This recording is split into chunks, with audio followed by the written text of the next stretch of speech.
ശ്രീമാൻ Adoor Prakash UDF convener അദ്ദേഹത്തിന്റെ ഒരു പ്രസ്താവന കേട്ടിരുന്നു.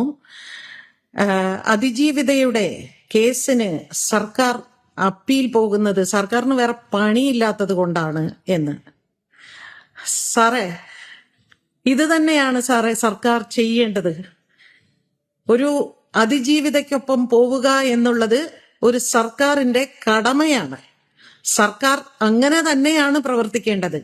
അതുകൊണ്ട് താങ്കളുടെ ഈ പ്രസ്താവനയിൽ കൂടി താങ്കൾ ഒരു കാര്യം വ്യക്തമാക്കുകയാണ്.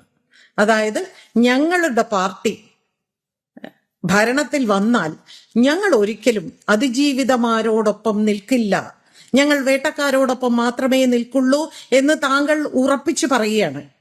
താങ്കളുടെ പാർട്ടി ഭരണത്തിൽ വന്നാൽ ഇവിടെ ഒരു അതിജീവിതമാർക്കും യാതൊരു നീതിയും കിട്ടാൻ പോകുന്നില്ല. കീഴ്ക്കോടതികളിൽ പരാജയപ്പെടുന്ന ഒരു അതിജീവിതമാർക്കും മേൽക്കോടതികളിലേക്ക് പോകാൻ, അപ്പീൽ പോകാൻ താങ്കളുടെ പാർട്ടി സഹായിക്കില്ല എന്ന് താങ്കൾ വളരെ ഓപ്പണായിട്ട് ഞങ്ങളോട് പറഞ്ഞ് മനസ്സിലാക്കി തന്നതിൽ ഒരുപാട് സന്തോഷമുണ്ട്. ഇപ്പൊ കേൾക്കുന്നുണ്ടല്ലോ കുറെ കഥകൾ താങ്കളുടെ പാർട്ടിയിലുള്ള ചില പുരുഷന്മാരെ കുറിച്ച്.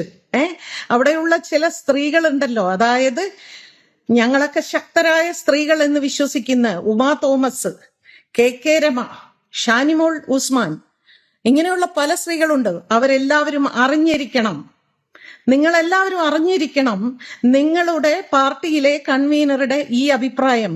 നാളെ നിങ്ങൾക്കൊരു പ്രശ്നം വന്നാലും ഇവരാരും നിങ്ങളോടൊപ്പം നിൽക്കാൻ പോകുന്നില്ല എന്നുള്ളത് വളരെ പരമാർത്ഥമായ സത്യമാണെന്ന് ഞാൻ പറയുന്നതല്ല, അദ്ദേഹം തന്നെ പറയുന്നതാണ്. വളരെയധികം സന്തോഷം സാർ. വോട്ട് ചെയ്യുന്ന ഓരോരുത്തരും ശ്രദ്ധിക്കുക, ഇതൊക്കെയാണ് ഇവരുടെ മനസ്സിലിരിപ്പ് എന്ന് മാത്രം മനസ്സിലാക്കിയാൽ നല്ലത്.